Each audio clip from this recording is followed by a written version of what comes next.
Ya, nanti yang poin pertama silakan Bapak Ibu kalau ada yang komentar lagi di dalam chat nanti kita akan bahas ya. Kita masuk yang kedua Bapak Ibu ya. Ini case saja ya, contoh kasus yang tadi di awal saya sampaikan bukan yang terbaik. Kami merasa sangat-sangat jauh dari hal yang baik gitu ya. Tapi kami merasa tidak perlulah harus menunggu besar dulu, tidak harus menunggu baik dulu, terbaik dulu untuk menyampaikan ke teman-teman yang lain, untuk menyampaikan ke saudara-saudara yang lain. Nggak apa-apalah yang kita sampaikan yang kecil dulu, siapa tahu kita besarnya bareng-bareng Bapak Ibu. Bapak Ibu sukses, kita yang ada di Jogja ini juga sukses gitu ya. Nah, Bapak Ibu semuanya, terkait dengan butik daur ulang ya, kita mulai dari 2008, 2009 kira-kira, karena pada saat itu tidak terlalu serius mengurusi, yang penting sampahnya bisa terkumpul, kemudian dihitung, dicatat, kemudian dicuci dengan bersih, kemudian dikeringkan, kemudian disortir dan disimpan.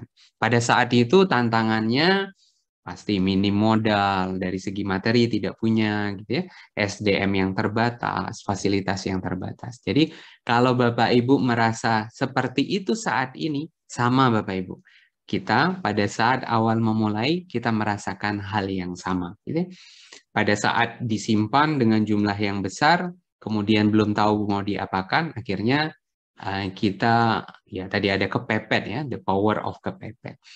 Nah, apa yang kita terima di butik daur ulang Project B Indonesia hanya menerima satu jenis sampah saja. Mungkin kita tercatat menjadi bank sampah yang hanya menerima satu jenis sampah saja. Kita sangat kalah dengan Bapak Ibu semuanya yang sudah menerima 20 jenis, 30 jenis, bahkan ada 100 sekian jenis.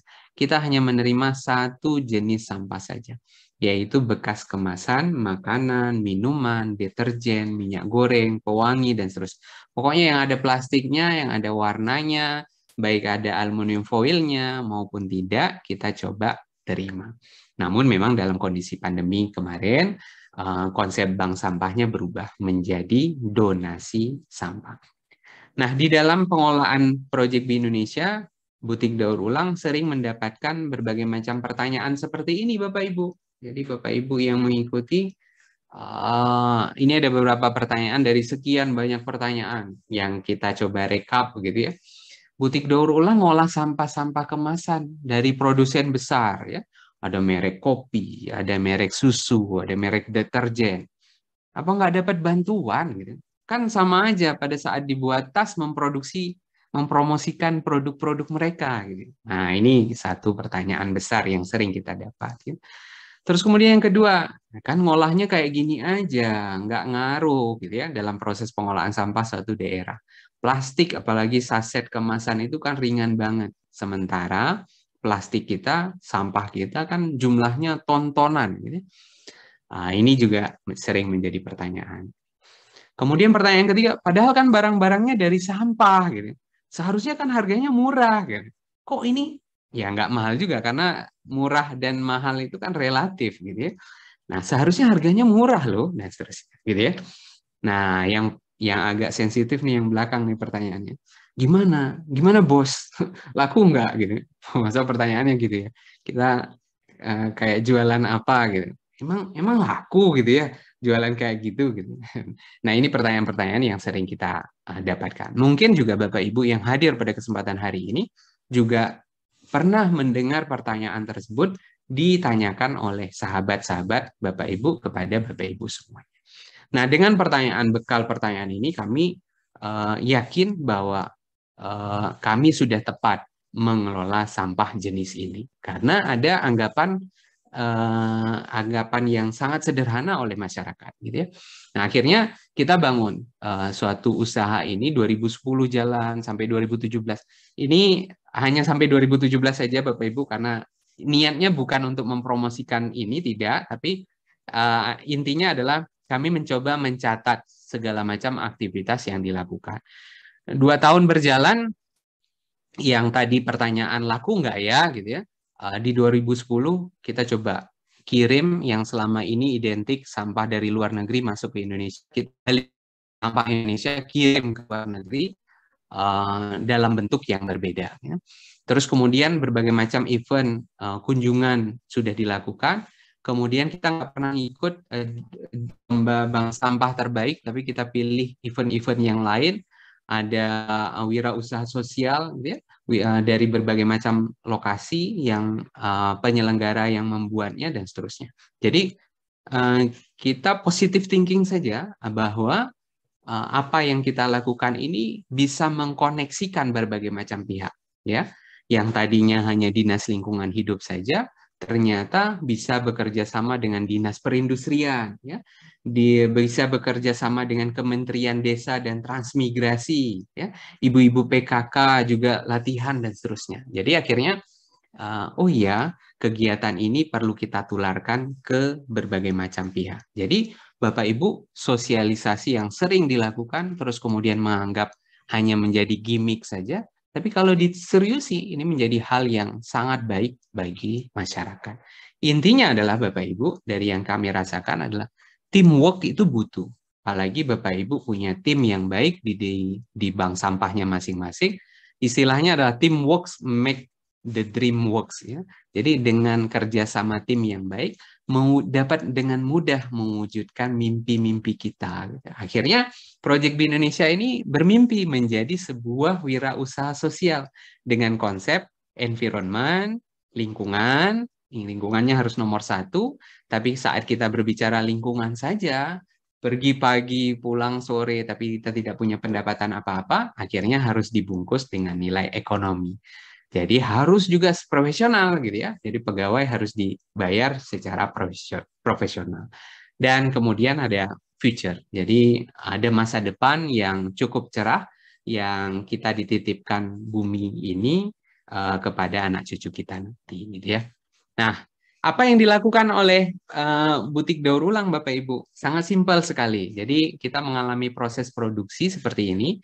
Yang pertama adalah sampah masuk, ya, sampah masuk dari berbagai macam sumber, rumah tangga, kantin, sekolah, kampus, gitu ya. Dan ada beberapa juga kafe, begitu ya. Kemudian dihitung, dicatat dengan program bank sampah yang saat ini sudah menggunakan sistem digital, jadi sudah catatannya sudah lebih enak lah ya, sudah via website yang dilakukan. Kemudian semua bahan baku diproses dengan proses di awal adalah pencucian, karena nanti akan diolah menjadi berbagai macam produk kerajinan. Nah, harapannya si masyarakat yang nanti membeli kan tidak perlu tahu itu adalah dari sampah gitu. Tidak harus nanti beberapa waktu sampah tasnya berjamur dan seterusnya. Kemudian dikeringkan dengan sinar matahari langsung, disortir, disimpan di gudang, kemudian mengalami proses produksi. Dan jangan lupa ada kualitas yang harus dijaga lewat quality control. Itu wajib ya. Kemudian menjadilah produk daur ulang dan kemudian dipasarkan, Bapak Ibu. Proses produksi ini sangat simpel, Bapak Ibu. Jadi sangat mudah untuk diduplikasi di wilayah yang lain. Tidak menggunakan mesin yang dengan teknologi yang canggih, hanya menggunakan tenaga-tenaga manusia yang kita berdayakan supaya dapat bermanfaat bagi banyak orang. Nah, dengan proses tersebut, kita alhamdulillah punya satu showroom yang kita namakan Butik Daur Ulang. Isinya adalah produk-produk daur ulang. Proses-proses tadi, kunjungan, dan seterusnya. Kita juga buatkan ada produk-produk daur ulang. Nah, di samping itu Bapak Ibu, karena sifatnya adalah lingkungan tadi, kita mencoba untuk menghitung dampak yang kita lakukan. Gitu ya. Terdata dengan jelas, nasabahnya berapa, saset sampah yang masuknya berapa, yang sudah diolahnya berapa, gitu ya. Kemudian prediksi berapa orang yang terlibat dan berapa banyak tonase sampah yang berhasil dikumpulkan. Dari segi tonase kecil sekali karena memang saset kemasan ini tidak berat. Gitu ya. Nah, harapannya apa? Sampahnya dari masyarakat, ada proses pemberdayaan yang dilakukan, kemudian ada bagi hasil lewat tabungan sampah, kemudian ada proses sosialisasi, edukasi di lokasi yang lain, dan pemahaman pengolahan sampah yang lebih baik.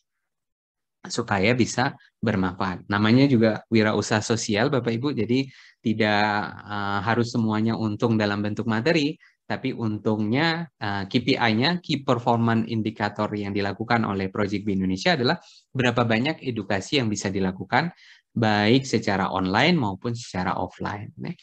Nah, akhirnya kita mencoba merekap berbagai macam jumlah sampah yang masuk dari tahun ke tahun, jumlahnya pasti sedikit Bapak Ibu ya.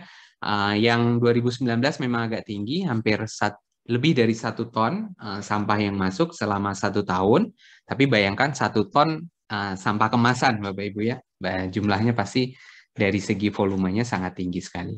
Kemudian efek pandemi juga kami rasakan di 2020 tidak bisa sepenuhnya bisa berjalan gitu ya. Hanya sedikit. Di 2021 alhamdulillah bisa naik kembali. Mudah-mudahan di 2022 ini kembali normal. Nah, bagaimana cerita dengan produknya? Produknya seperti ini Bapak Ibu. Produknya bukan yang megang ya, tapi yang dipegang ya. Pinginnya ya fashionable Bapak Ibu ya, mengikuti perkembangan zaman, elegan Bapak Ibu.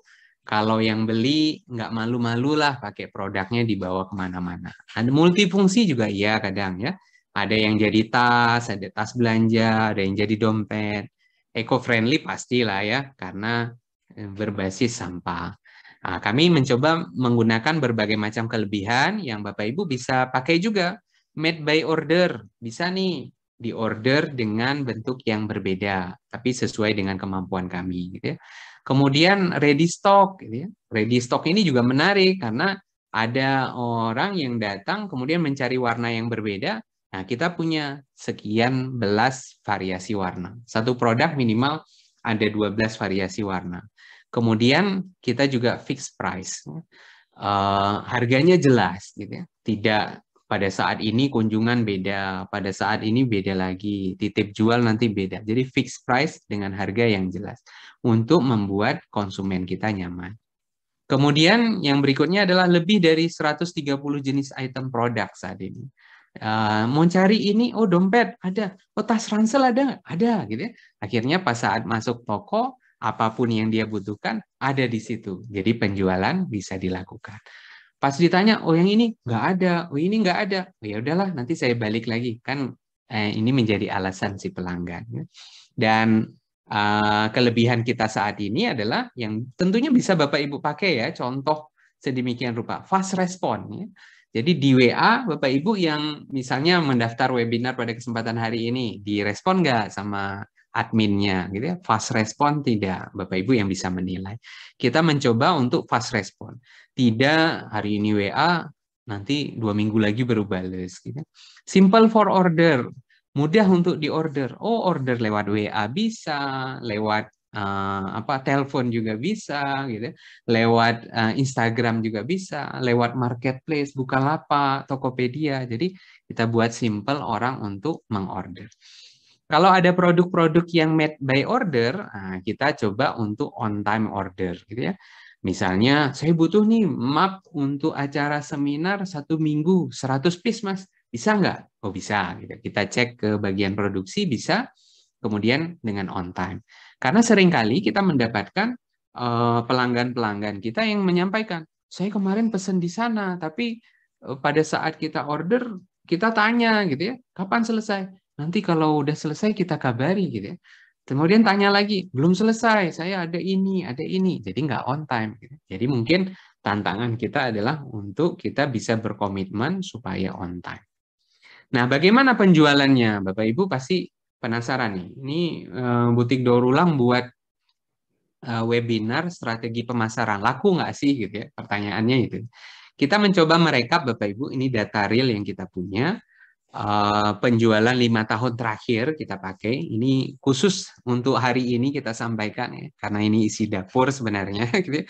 2017, 2018, 19, 2020, 2021 ini adalah rekapan dari teman-teman yang mengurusi bagian produk ya. Yang terjual rata-rata Bapak Ibu dari 5 tahun terakhir itu per bulannya adalah 250-an piece ya.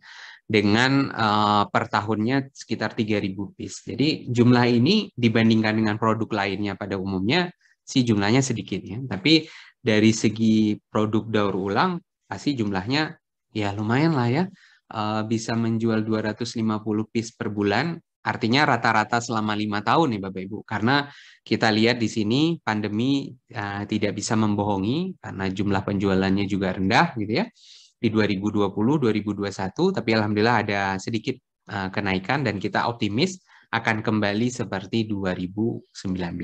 Jadi laku nggak? Nah, ini buktinya. Ada penjualan tersebar di berbagai macam wilayah di Indonesia. Ini sengaja diupdate oleh teman-teman supaya bisa memetakan peta jalur pengelolaan yang sudah dilakukan.